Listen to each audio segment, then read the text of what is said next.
Some months back, I was watching YouTube and I saw an interview with this one venture capitalist that I knew back when I was living in Ukraine. And I'd met him at a tech conference in Kiev. And I think we were about the same age. And I had a lot of neck and like my voice felt really tight back then. But I had a startup and I wanted to talk to him. And I saw that he was available in kind of during the lunchroom. And so I'd worked up my courage to kind of introduce myself. And pretty quickly, he kind of blew me off.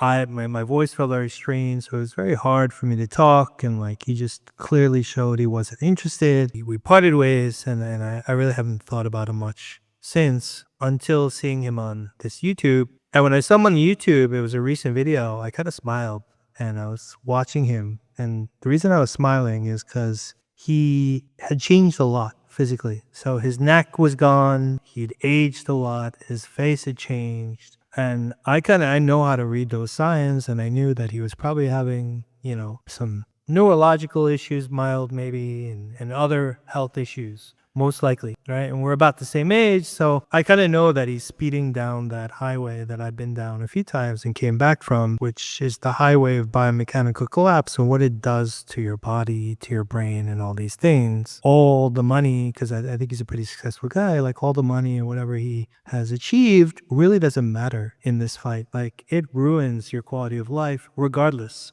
And that kind of made me smile because I remember, how he'd been so arrogant to me during that brief period of time, and it kind of reminded me that like doesn't matter who you are, like biomechanical collapse will strike you down like you're nothing, and the modern medical system is pretty much useless against it. That in some ways like make me feel good. Like it makes me feel like I fought all these years to figure it out. People cannot just buy the answer. Unfortunately, people that have made it, and I have friends that are very successful, they cannot just buy the answer, right? They need to go through the hard work and they need to know what to do. And knowing what to do is kind of the hardest part in the current time because most of the doctors and dentists, they have no clue. That is why, like I'm helping people now. We've got Reviv open since September, October of last year. And so we're helping a lot of people. And I get a lot of people giving me feedback about, hey, Ken, like this is amazing. And they're solving all these health issues and they're feeling better than they have in a long time. And they're solving things that dentists and doctors were useless against, and that makes me feel really good. And it's changing me little by little. Like I'm becoming a better person,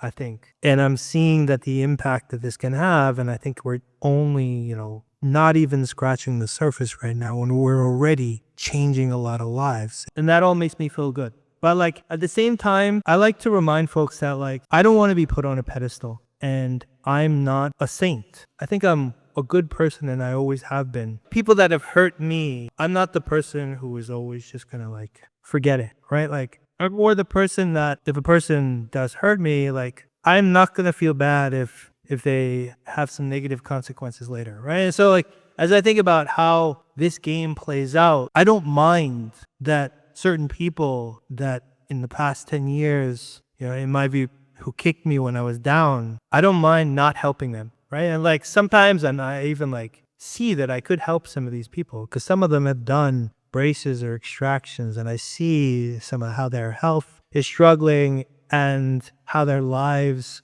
are getting worse for it. Right. Like there's a few people I can point to. I know them. I can help them, and I do not. And I kind of enjoy watching them fall apart a little by little. Like and to understand why. Right. Like you can call me an evil person or something. But you'd have to know the struggle of what I went through. And then when I was at some of my lowest points, to have some people kick me, right? Like it's human nature. Like I'm not going to run to try to help them. I'm going to sit back, watch, break out my popcorn and watch as they go through some of the same shit that I did, right? That's who I am, unfortunately, right? Like I'm not a saint.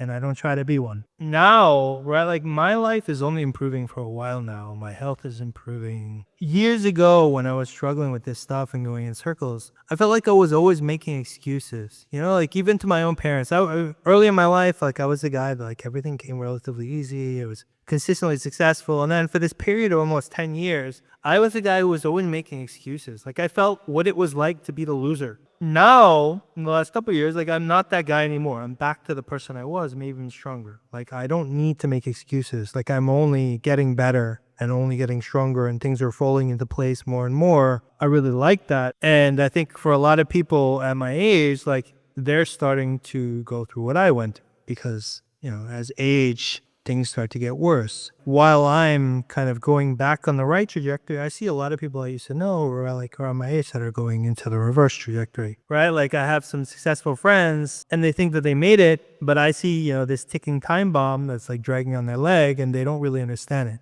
right? And that's for me, like this is a little bit of a game. Like you gotta understand how this game is played. You'll benefit in many ways if you do. I had a lot of this in my mind when I started Reviv because I knew I had figured it out for a couple years already, and I was just, consistently improving, and that it worked on other people because I'd run another experiment group and I had my own family doing it and all these things. So I kind of knew that, okay, this is going to work and it's going to have a big impact. The question is, how do you want to bring that impact to the world? And if you make it like, if you kind of just democratize it, then it has potentially a lot impact on a lot more people. But if you gatekeep it, right, then potentially like you keep it to a much smaller set of people. And so I was thinking about this as I was starting Reviv, and I knew that if I democratized it, right, if I just explained it publicly, it would go wider eventually. But it would help some of these people that I may not want to have helped. And that was actually like part of like why I was there. Maybe I shouldn't just make this into